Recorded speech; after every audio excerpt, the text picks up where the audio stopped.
You better have everything packed in your office because we're coming for your office and we're coming to take your office.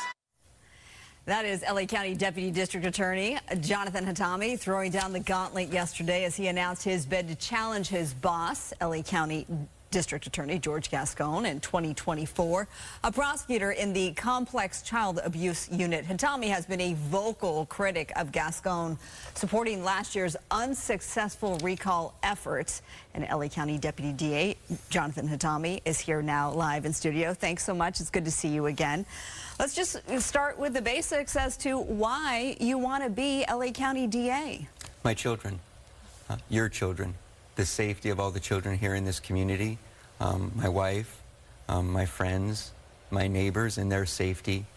There's so many victims who have lost children, such as Emma, Imelda, Maria, Bertha. I know so many of them, and they're fighting for justice for their children as well.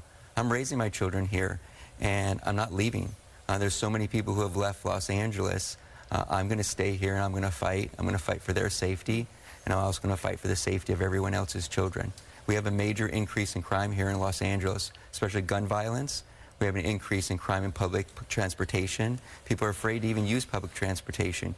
Even you, Marla, and I'm sorry that this happened, you know, you're attacked in broad daylight in the middle of the day. That's just unusual. That hasn't happened here in Los Angeles in such a long time.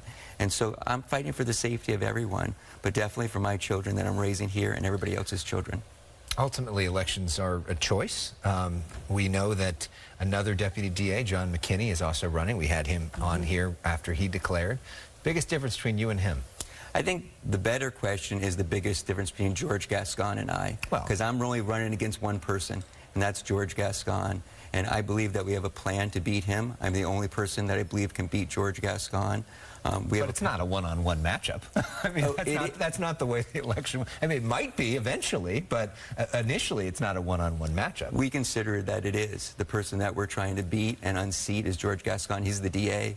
Yeah. I don't believe he should be the DA. Like I said yesterday, that we're going to kick him out of his office.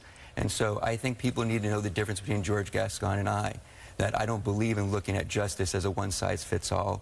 I believe in looking at justice as it's a case-by-case basis.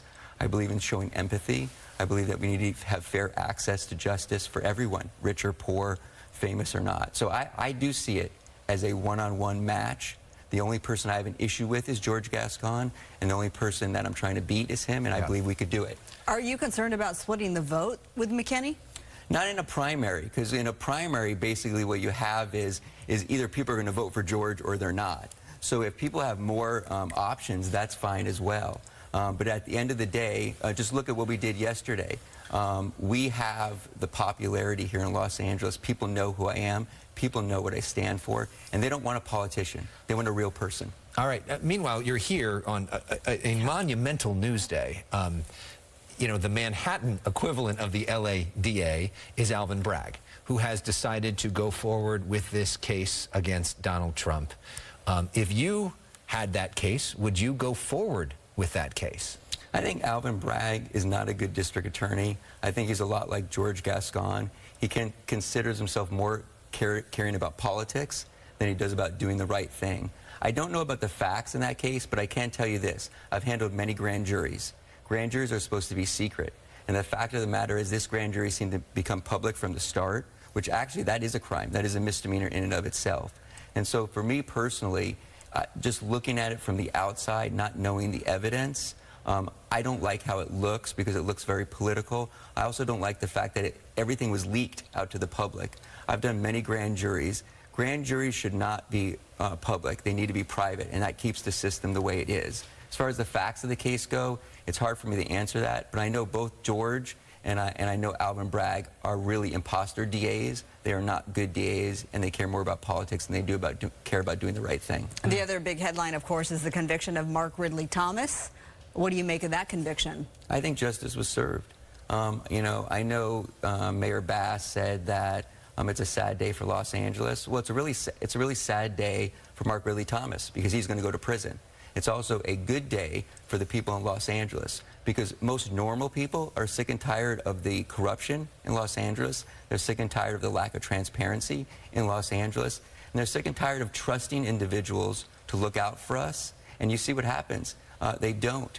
Rich individuals seem to get away with too much. Political individuals seem to get away with too much, and the little person doesn't seem to get anything. And so I think it's actually a day for justice for most normal people in Los Angeles. Yeah, and we've now seen Mitch Englander, Jose Huizar, all have to leave the city council because of criminal issues as well, on top of the racist tape that came out of the city council as well. So there's a lot of reasons why there's not a lot of trust at City Hall right now. Exactly. You know, I think people are looking for non-politicians to take a leadership position. I think people are looking for people who want to have transparency and accountability. Even the district attorney, he just did a press conference yesterday and he refused to answer any questions of the media. Yeah. That's a complete lack of transparency in doing the right thing.